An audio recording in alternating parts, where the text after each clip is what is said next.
ത്തോരം മുമ്പിലെ നാളത്തെ പ്രൊമോ റിവ്യൂയിലേക്ക് എല്ലാവർക്കും സ്വാഗതം. അങ്ങനെ നമ്മളെ ബാലേന്ദ്രനെ കാണിച്ചിട്ടാണ് ഇന്നത്തെ എപ്പിസോഡ് അവസാനിച്ചത് കേട്ടോ. പിന്നെ ആണെങ്കിൽ നമ്മളെ വൈജയന്തി ആണെങ്കിൽ വീട്ടിലേക്ക് വരുന്ന സമയത്താണെങ്കിൽ നമ്മൾ അലീനാണ് കഥമൊക്കെ തുറന്നു കൊടുക്കുന്നത് കേട്ടോ. അപ്പോൾ അതങ്ങോട്ട് കാണുമ്പോൾ നമ്മളെ വൈജയന്തിക്ക് അങ്ങോട്ട് ഇഷ്ടപ്പെടുന്നില്ല.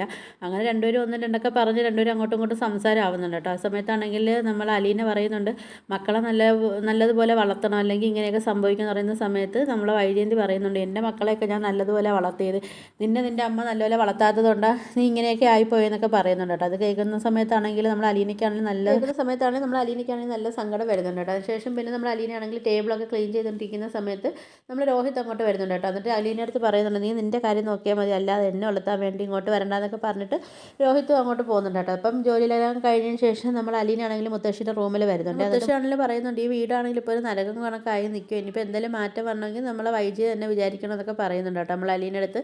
പിന്നെ അതിന് ശേഷം നമ്മൾ ഡോക്ടറാണെങ്കിൽ ബാലേന്ദ്രൻ്റെ അടുത്ത് പറയുന്നുണ്ട് ബാലേന്ദ്ര തൻ്റെ കൊടുപ്പ് ഒരു ശത്രു ഉണ്ട്, അതുകൊണ്ട് താൻ സൂക്ഷിക്കണമെന്നൊക്കെ ഇങ്ങനെ പറയുന്നുണ്ട് കേട്ടോ.